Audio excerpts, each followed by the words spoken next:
8 prep stops on the docket for the Monday night All Sports Report. What do you say we start with the Lions Club Classic at Sweetwater? Mission Bay battling Point Loma. Second quarter, the Pointer captain Kyle Johnson gets the steal and dunk.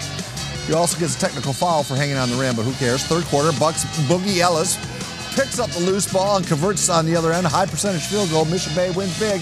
The final 70-42. One more from the Sweetwater Classic. Helix taking on Morse. Fourth quarter, the Scotty sophomore Maurice Holmes gets defensive in the paint with the block right there. Teammate Jalen Hinson starts off with a steal before throwing down the dunk. 2 of his 9. 64-40, Helix on top. To the basketball court at Oceanside, the Pirates playing host to Serra, the Conquistadors. This is Ryan Flowers driving the lane and scored to bring Serra back from a 15-point deficit, but Oceanside's Jacob Camargo and Donovan Leahy combined for 42 to secure the win, the final 74-63. Otay Ranch making the trip to the island to take on the Islanders in the Coronado tournament. First quarter, the Mustangs' Chris Stanek finds himself open, takes advantage, buries a three. He would have four threes, that is. Later in the fourth, it's Stanek again with the steal, drive, and score. He finishes with 24, the final 64-48.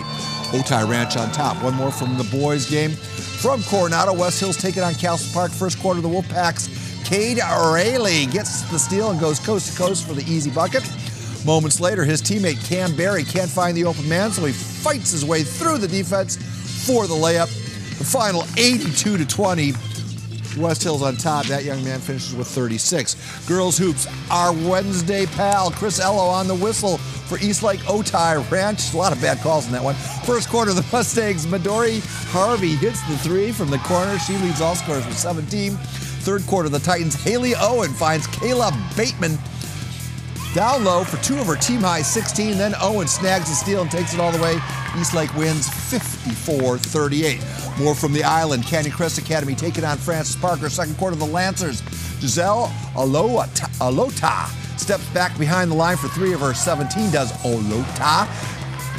Then second half, Elaine Wang handing out early Christmas presents to her Ravens teammate. First up, Andrea Barhar, and then to Tahila Cherry as Canyon Crest gets the win, the final 55-51.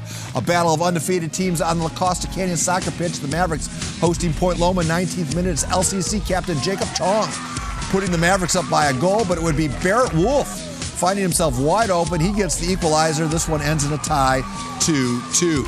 San Diego State will head to Fort Worth, Texas on Tuesday for Saturday's Armed Forces Bowl game against Army. It will be the school record 8th straight bowl trip. Rick Willis has our story. 8 straight seasons and 8 postseasons for the Aztecs. 7 of those coming under the tutelage of Rocky Long. It's a little less stressful than the regular season is because of being a bowl game. What's more important, having a good time, or playing a game more for the fun of the game than you do the rest of the year, or developing the team? I don't know what's more important. The 2017 Armed Forces Bowl is one that the likes of Sid Gilman and Don Coryell would have a hard time watching. Army leads the nation at 355 yards rushing the game, while SDSU has the nation's leading rusher. But for a true football fan, it's going to be very interesting to watch. And if it wasn't for the TV package with commercials and all that, I would say we'd be out there in an hour and 15 minutes. Rashad Penny's just 107 yards shy from DJ Pumphrey's school record for rushing yards in a season, and 193 from moving into 5th all-time in a season. Winning is important, but so is Rashad. So that means short fields, turnovers, and 3 and outs, and then I'm sure that'll give our offensive a chance to give Rashad an opportunity to break that record. Rocky Long mentioned 3 benefits of bowl games: a reward for a good season, 1 more game for the seniors, and of course, extra practice for the young guys. But there's also a 4th benefit: bowl gifts. You get 6 points, and there's 1-point items, 2-point items, 3-point, 4-point, 5-point, 6-point. So you got to kind of figure out what you want to do. Do you want to get 3 2-pointers or 1 6-pointer? But there was a good list of things. I always go for the 6-pointers because I like the big gifts. So I got the new Beats speaker, so I got the little Beats pill. That was 5 points, and then I got like a 1-point chair. I was about to say the chair. The 1-point chair was sure a dark horse. I was yeah. From San Diego State, Rick Willis, KUSI Sports. Rick, we'll take